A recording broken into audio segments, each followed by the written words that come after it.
Good afternoon, everyone. Welcome back to AVX Live.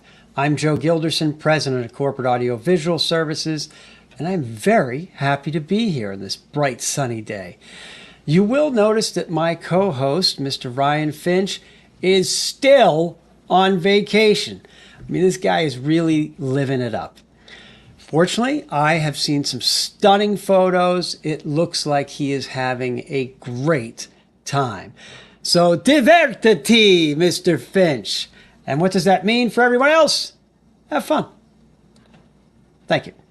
Anyways, last week we had a discussion about planning for recurring events and some tips on how best to do it, right? It's not just do the same thing as last time. There's some other details that need to be known.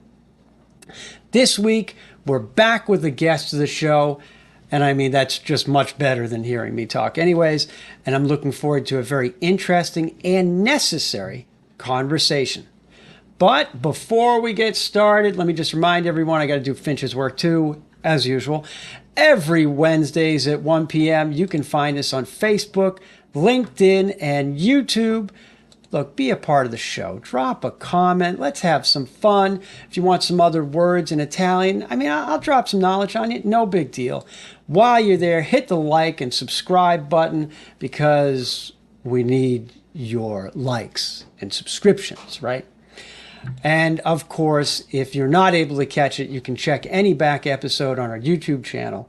And after we're done, we'll have some small bite-sized clips. Shark bites, as my friend Andrew would say. You can find those on Facebook, Instagram, and LinkedIn. All right, let's get into today's show.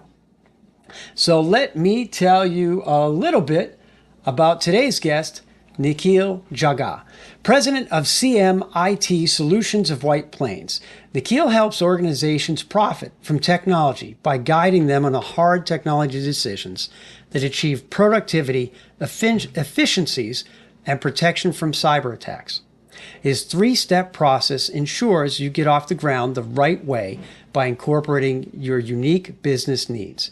He's a very active member of the community and a speaker on topics of cybersecurity and technology. So, are we ready? Please welcome to the show, Nikhil Jagga. Hey, Joe. Hey, Nikhil. How are you? Good. How are you? I'm all right. We just had you waiting in the green room and then brought you in. I know. I feel like a celebrity. I mean, I think you are a celebrity. Feels very celebrity. I love the green room. well, that's good. We didn't have very good snacks, though, did we? But But the drinks were good. I like the drinks. well, I'm So you're sure. I'm happy sure you to do. have Mr. Finch have too much fun. I mean, he has a lot of fun, apparently. You should see these pictures. I haven't seen them. You got to send them to me. Well, it's okay. I'm sure that you will catch up with him soon and he'll tell you all about his fantastic trip. Yeah, But I'm sure. but listen, thank you for joining us here at AVX Live. Why don't we get started by you tell us a little bit about your company, CM IT Solutions? Yeah, Joe, no, thanks for having me. I'm really excited. This is a great opportunity. So yeah, I mean, CMIT Solutions, we provide IT support and cybersecurity services, like you said in your introduction. But we do it in a way that really helps small businesses profit from technology and maximize the potential of technology. So, as you know, as a business owner yourself, we can't really afford to have productivity losses or losses from downtime. As small businesses, time is money. So we use our process, people and resources to make sure not just we are protecting businesses, but we're also making them productive, efficient, and helping them make the right decisions. So yeah, we're based in That's a White pretty Plains. important job. Yeah, it's important, but it keeps me on my toes and keeps me challenged. So I love doing what I do. Well, that's really cool. That's really cool. I mean, I see you everywhere, so I know that you're out there doing things. Let me ask you, how'd you even get into this? Boy, you're gonna take me on a long journey. So I went to Ohio State from undergrad. Actually, let me correct that. The Ohio State University. For The Ohio State. Yeah. So I started off at the as a business major, and that's when we were getting into the whole .com stuff. Everything was booming, and then I was like, let me look into this technology stuff. Like, what is that? And I did this MIS major, information systems, and that gave me exposure to business and technology, and got really interested in tech. Did a bunch of work with startups at the time, and really started like building tech tools, like very hands-on.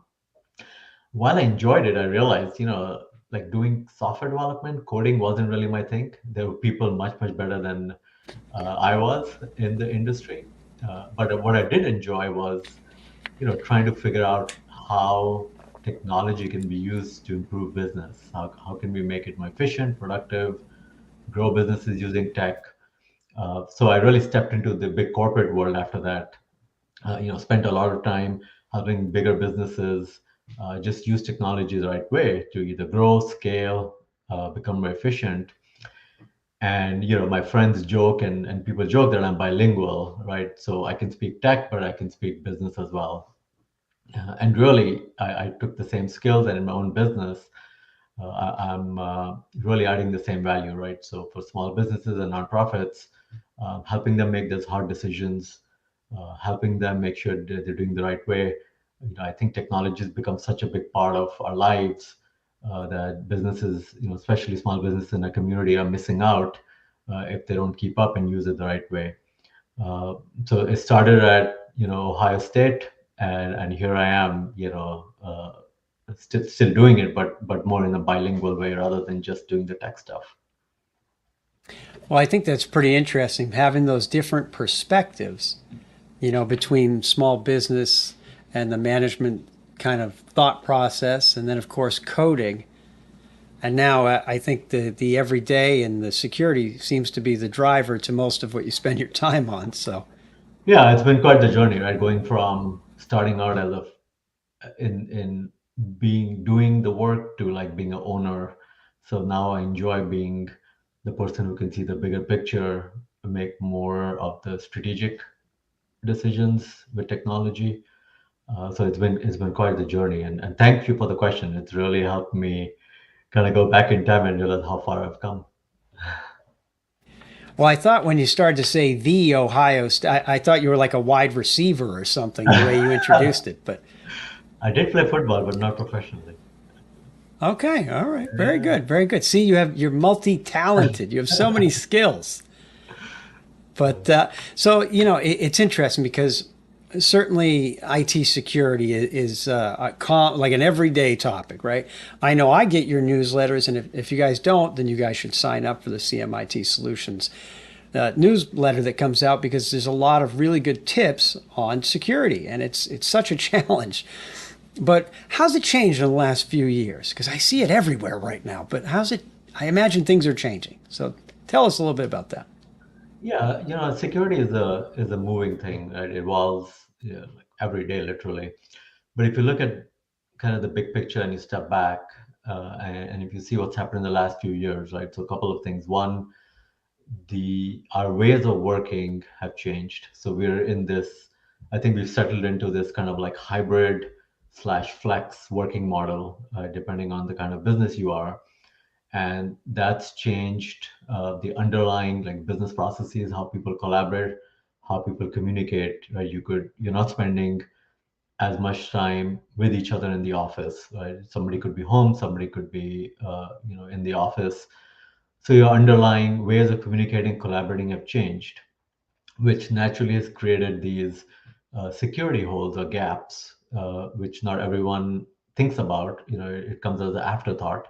So, for example, you may be a business that's suddenly using the cloud more, Office 365 or Google to collaborate.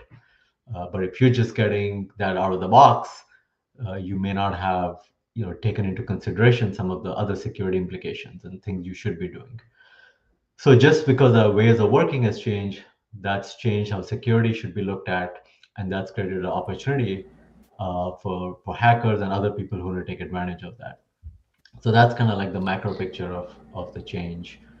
And the second thing is, small businesses, they don't have the resources or the expertise. So keeping up with just everyday threats or changes has been a challenge, right? So that's the second thing.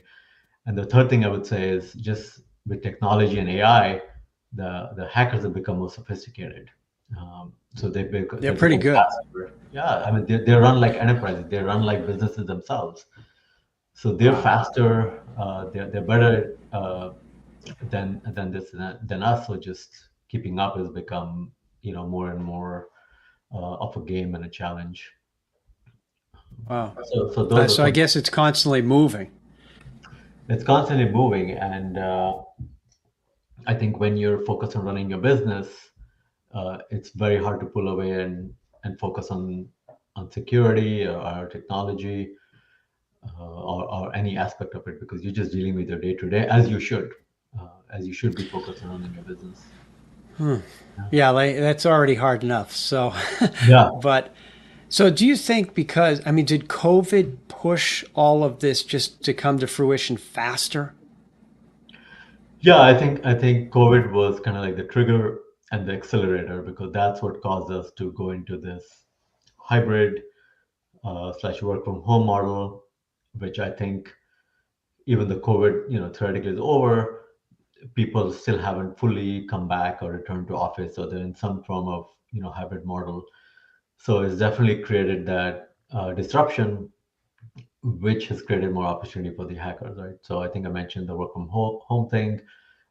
People went from when they went from being in the office to going home overnight, they started adopting or signing up for these different tools, and maybe not Right. knowing exactly what they were signing up for. They were like, oh, I need to move my files to Google, or I need to move my files to like some other tool. And they just signed up. And, that was necessary at the time. But now is the time to kind of take a step back and say, okay, I did all this 2 years ago, and now I have this mishmash of tools and technologies. Now let me take a step back and see, is this still the right fit for me? Right? Or should I be doing something different? Or maybe I've done it right, but maybe I need to solidify some of that. So yes, that was a disruptor, Interesting. but then again, now is the time to take a step back and say, okay, what do I need to do to make sure I'm more bulletproof, more, and thinking about it strategically, not just like let me throw stuff at the wall and see what sticks approach. Well, Um, I think that's kind of what people did 3 years ago, right? Is they kind of just said, "Hey, I don't know how to do this, but I found this software. It's $9.99 a month, and I'm just going to right. use it." And Yeah, then I there mean, was you a hundred describe people how many using other different software. No, you're right. I mean, you will be surprised how much of the 9.99 per month subscriptions. So when we onboard a client, we look at like the whole infrastructure and all the subscriptions, and then we're surprised every time to say how many of those 9.99 are still lingering, right? You signed up for this thinking you need it. Fast forward 3 years, you're still paying 9.99, but not using it, right? Or not using it appropriately. So uh, those 9.99 add up. Yeah, of course, right? Yeah, That's what they're counting on is that you don't really consider that it adds up. But right. I think your point is interesting that everybody was in an office. There was a server system, many times probably a physical server system in place.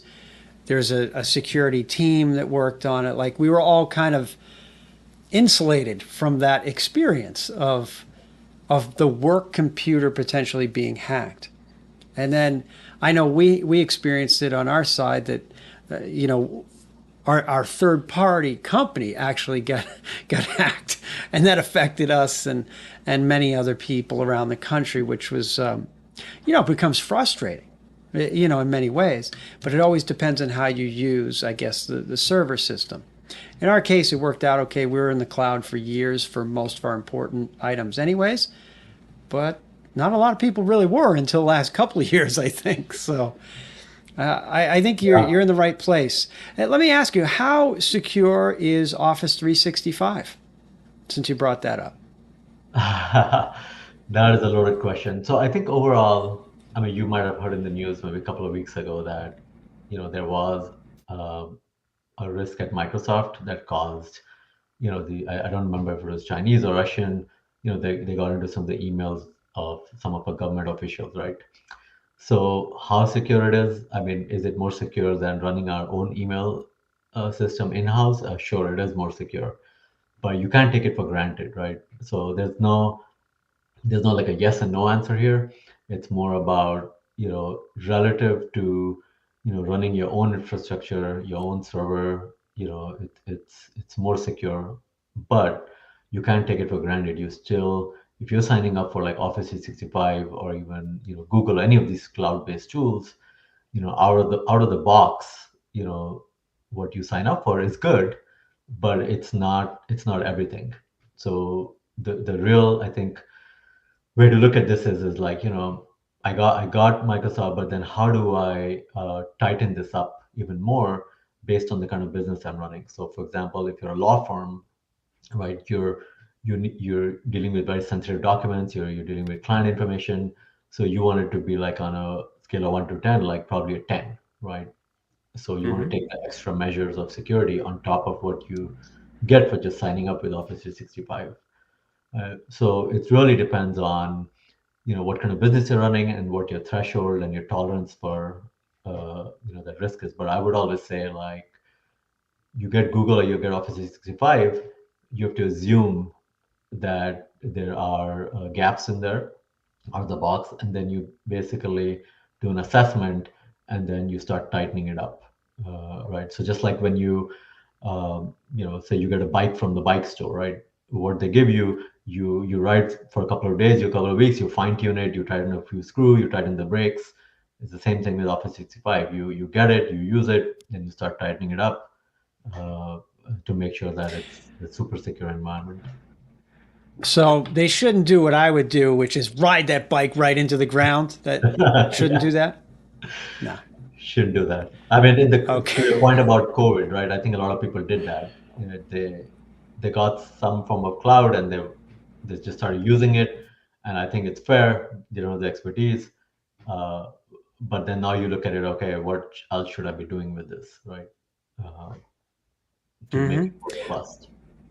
Well, I think that the point you just referenced about the law office versus a different type of company, which I know I had mentioned is the unique business needs. And I think that's really critical because I know I've seen you speak to nonprofit organizations and given them advice and tips. And I think that's really important because you're right. Everybody has a different threshold, right, of of security and what that means to them or access points. But since you focus on small businesses, you know, and I got to imagine that they're probably the most lax in this area. I mean, what would be like some sort of tips people can use to protect themselves from some of these hacks? Yeah, Joe, I mean, I would say, the starting point is the mindset, right? I think the tools and the technologies are there. My point of view is that they come afterwards, right? So technology by itself, like these tools by itself, are not effective unless you have the right mindset and the right team behind them, right? So for example, the mindset for if I'm a business owner, you want to look at security as a business risk, not just, oh, something I need to plug a hole, or I need to get like, my server in the cloud. I mean, sure, that stuff is like comes after, but really the first step is for a business owner to look at it as recognize security as a true business risk that needs to be mitigated, right? And that level of risk depends, again, going back to like what kind of a company you are, what kind of things you're dealing in, et cetera, et cetera. So that's the first thing. Like, let's get a mindset right around uh, security and business risk. And the second thing is really then assessing. It's not a one size fits all. It's not like, I'm going to plug a couple of holes, I'm going to throw this tool here, and oh, I'm sure I'm secure. It's really doing an assessment of saying, okay, where are my true risks? So for different businesses, it's different.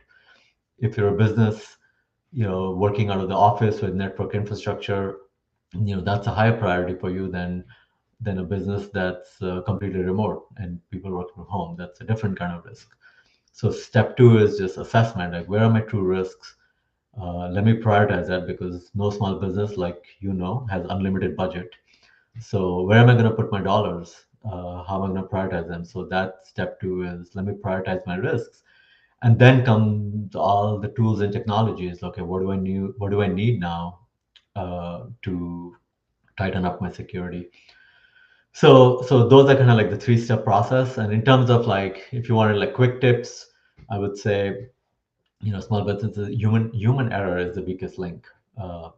We are all uh, we make mistakes. So we could get phished with an email. Somebody could trick us into sending information. So make sure you're training your employees, keeping security top of mind, training them on the most common kind of hacks. That's one.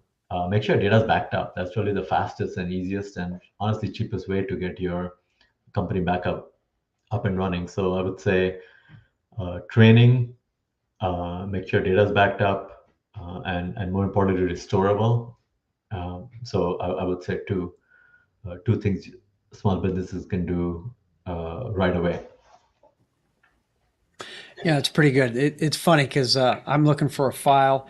We're on Microsoft Teams now. We used to have a physical server, but now we're on Teams. So it's, all in the cloud. Nobody knows what the cloud is. But I mean, but I'm looking for something that was an employee that used to work here. I said, hey, I'm looking for this file. I have no idea where it is. I know where it was. Can you go back and pull the data? And so that's what they did. They went back, restored a certain thing, then applied it to my personal teams uses OneDrive, so they applied it there. But it was definitely a little bit of a process, right? And so as Yeah, a yeah, small business owner, that's not my skill set, right, and I needed assistance with it. And I think that's logical that small businesses should focus on their expertise and their work so they can help their clients, and that right. this is a business risk, and you need to address it with people who know how to do that. And I think that's where CMIT comes in for everyone. Yeah, absolutely. Funny, I was having the conversation with someone couple of weeks ago, and they were like, what does it mean if you lose your data, right? So it's not just in terms of time and money, but in terms of your life, right? Like, what does it mean? So, the other day, my wife couldn't find her iPhone, and she was panicking, right? So imagine you can't find your phone for 5 minutes, and you're like, "Where's my phone? Where's my phone?"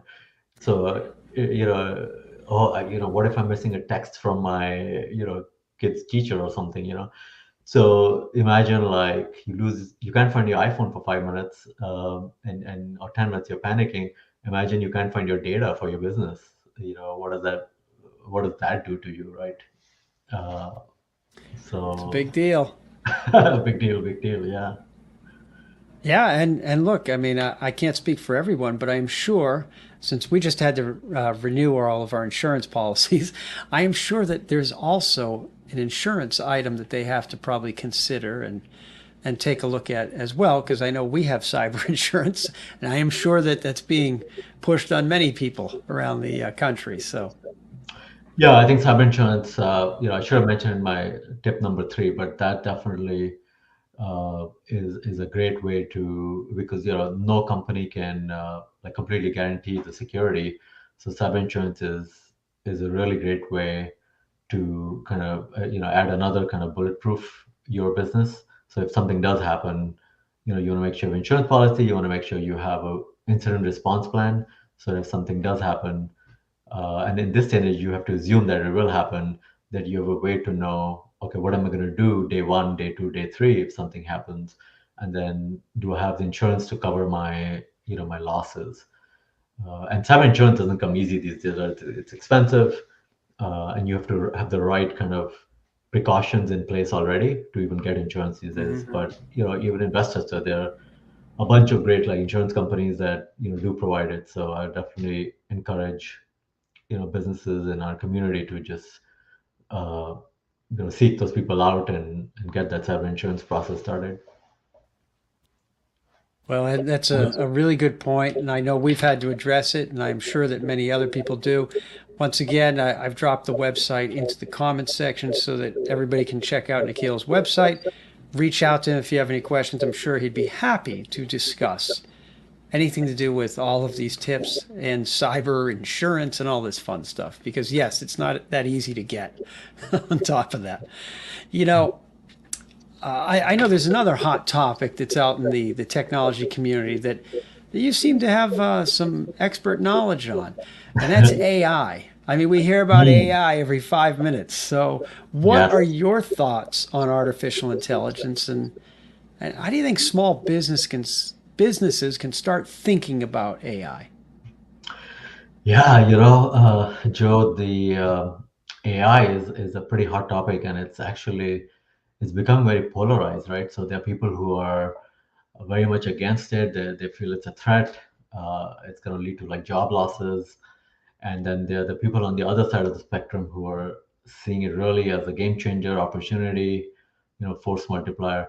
So I tend to fall on the latter group. I really feel like it's an opportunity.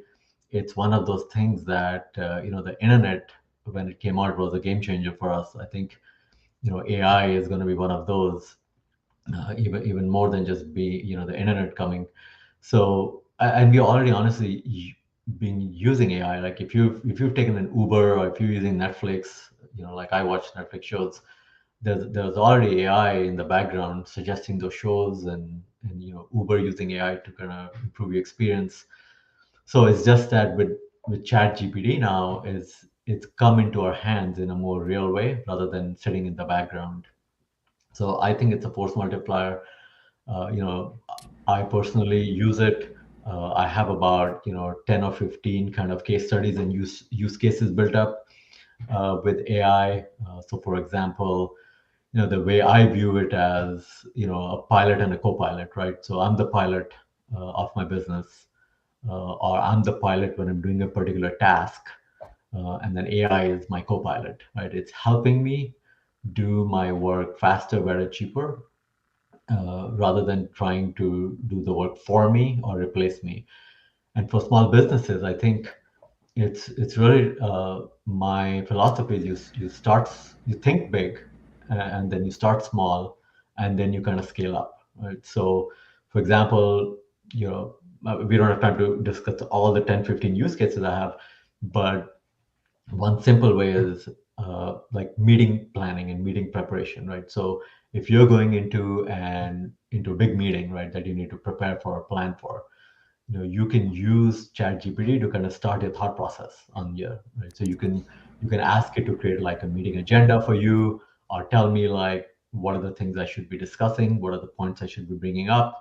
So if you kind of use it in a safe and very ethical way, right, it can help you get started on just preparing for a meeting, and it starts your thought process. You can take that and then you can modify that to your your purposes, put in your own thinking. So it's really working with the AI rather than trying to like compete with it. So so that's one kind of case study use case that I've, implemented, talked to people about, is meeting planning. The other thing is, project management. Like if you're working on a project and you need to Hmm. understand, okay, how do I implement this project from beginning to end, right? Maybe you're doing like an event planning, or you're doing a fundraising event or something in your world. So you can ask ChatGPT to say, hey, can you give me a sample project plan for event planning or XYZ project? And it'll give you like a framework. Hey, this is what a project plan looks like. And then you take that and you tweak it to your needs. So that's a great way to use AI for a small business. I've seen people use it for like improving the LinkedIn posts, writing better email. I read I'm a big reader. I read a lot.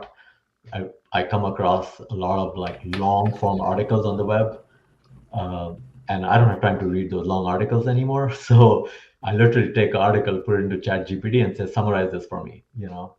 and put it in 10 bullet points. I don't want more than 10 or 5 bullet points. And it takes like this huge, 10-page article, and it creates like 10 bullet points. And I can tell, all right, this is what this article is about. If I want to dive deeper into something, I can.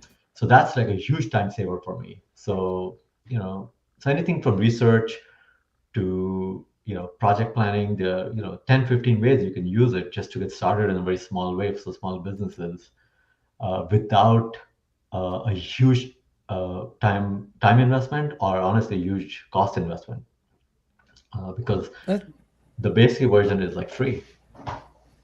wow. That's really interesting. I hadn't considered some of those uses, and those are I had things a everybody could really good use conversation. today. I had a really good conversation with Ryan actually at one of the BCW events a couple of weeks ago about some of these. So I'm sure we can do a follow up or a conversation with him. We were geeking out on this kind of stuff. Yeah, Ryan is really interested in it. So Yeah. he definitely is, and he adapts to technology very quickly, obviously, and that's why he's kind of in a lead technology role in most cases. Yeah. But some of the things you mentioned, even just as simple from agendas or summarizing articles, project management tools like that, and it's literally everybody on a day to day can use that, and it would save them time. Now, Yeah, I I use know it I was for just my if I want to impress my kids and my wife, I use it for my give me ideas for dinner recipes, or dinner ideas for a date night. It's a Saturday night, and I want to make it like spicy oh food, man. but not that kind of Oh, I spicy. thought you were trying to make the date night spicy. I No, wasn't sure what you were talking about. not that kind of I spicy. thought you were bringing your co-pilot. Now that gets a little spicy, dude. No, I want to make it, it's Italian food. It's a little spicy. It needs to go with red wine or something like that. And it gives me a nice recipe. And me being a terrible cook, I can still do a good job. Wow, that's really cool. That's many different ways to use a new tool, and like you're saying, a game changer. And from our side of the universe, this is why there's a giant SAG actors and writers guild strike right now, because the Mm, AI is the core of the strike right this second, because writers are concerned about losing their roles to AI, which we've already used AI for like scripts and things. Like there's a lot of applications, so they have a good reason to be afraid.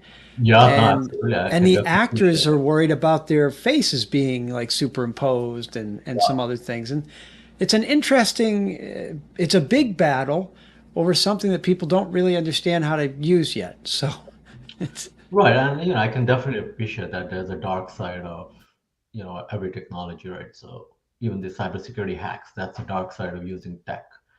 And same with AI, there is definitely that downside.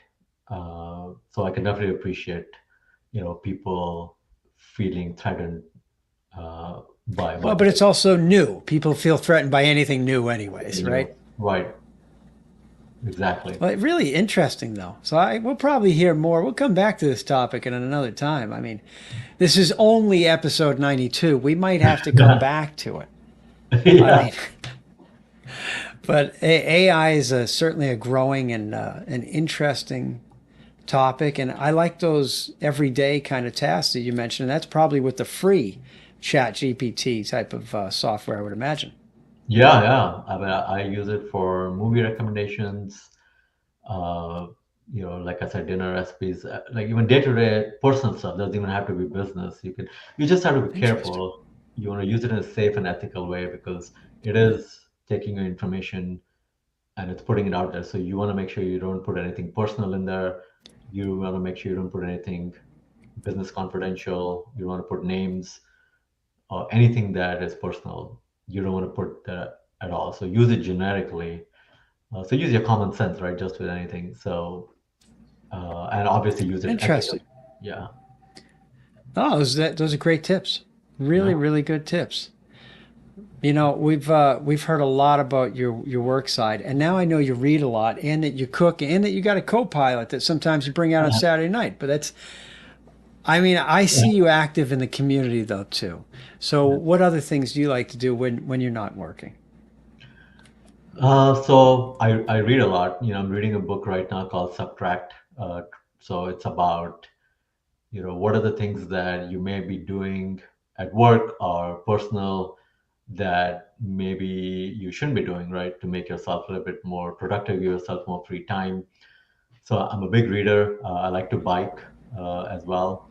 So we got the kids new bikes. My wife bought a new bike, so we're doing like this family biking thing this summer.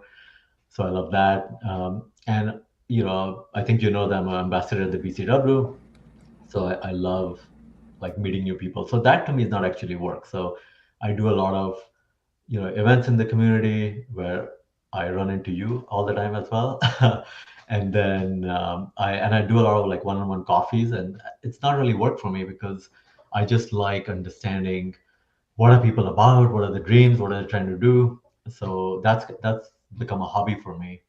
I'm very active in the nonprofit Westchester as well, and I did a couple of projects on bringing internet to the underserved community in Yonkers. So that was very fulfilling for me. So in terms of my non-work life, I think community service is a big deal. And then I have two kids, 10 and 7. So their hobbies kind of become my hobbies at some point. It all blends in. So that's the fun part of my life is just seeing my kids grow Yeah, up, that's great. doing stuff with them. Absolutely. Well, this is so you're not just an IT guru and AI entrepreneur, but you're also a family person that believes in service around the community. You sound like a pretty good guy to me. I mean, I don't know if I'm the one to judge, but you seem like a pretty good guy. You're That's recording this, right? I am. This way you can show your wife later on. Yeah, exactly. I want to play it back right at this minute. Joe said, Yes, it was at minute 38. yeah, Listen yeah, right here. and play it on repeat. You know? Well, you know, you can loop it. You could probably have AI create a little loop for you so that you can continuously play. I'm sure you Yeah, can have it pop up as a reminder someplace. But yeah, yeah. So keep going, Joe. What this were is you saying about me? see, these are things I think about. I'm kidding. Listen, Nikhil, this is really great. You've spent a lot of time with me today, and I appreciate that and all the work you're doing. I think everyone would, you know, feel a lot safer if they can get all their cybersecurity in line and they wouldn't have to be so worried about it and concerned. And I think they should reach out to you. And like I said, everybody, you'll see the website will be coming across the bottom of the page. And of course, it's in the comments section as well. Make sure you check out Nikhil, CMITsolutions.com, and he's in the White Plains location. And, you know, he's also everywhere. Like everywhere I turn, this guy is hiding. But listen, thank you again. Oh, I'm thank gonna you, go Joe. learn practice some Chat GPT in just a few minutes. Yeah, yeah, Well, sounds no, good. I'm actually gonna have lunch. I'm gonna have lunch before Yeah, I yeah. hit Chat GPT. But I think Ryan might be creating those Italy pictures with ChatGPT too. So you want to he might be. make You sure think they're he's at not home? fake. You think he might be at home? Maybe he's at home. I mean, but that's Uh, either way. yeah, This is exactly. great. No, Thank thank you you, again, Joe. Nikhil, for all your Yeah, time this was a lot today. of We fun. greatly appreciate it. Take care. And I'm sure we'll be seeing you very soon. Yes, I'm sure I'm going to see you. Take care. Bye. Okay, take care now. Well, that's really great. See, I told you we are going to have great information today, so you not only get to hear some real tips about your cybersecurity and you know how you got to think about it like it's a business risk and something that you have to prevent and mitigate and you have to assign priorities and you got to think about your network. But you talk to Nikhil and he'll be able to help you to actually determine what's you to solve that and prevent certain things are. So I think we had a really productive discussion. I think the chat, GPT suggestions that he provided on AI are really interesting, very simple, and something that probably everybody could use to save them time in their everyday business. So I really appreciate that. Really great guest. So we're going to wrap up today. Look, let me just remind everybody, we're on every Wednesday at 1 p.m. You can find us on Facebook, LinkedIn, YouTube. Drop a comment. I didn't have any comments today, but I'm sure there's going to be more. Hit the like and subscribe button when you're on the sites. And of course, you can see all of the other videos, the other 91 episodes on our YouTube channel. Meanwhile, Alexis she'll chop it up into some smaller bites so you guys can get some of Nikhil's knowledge in shorter clips. Maybe Chat GPT. That might be next. We'll see. But either way, listen, thank you, everyone. Thank you, thank you. It's time to go. We will see you next time. I'm Joe Gilderson. Bye-bye. Ciao, ciao.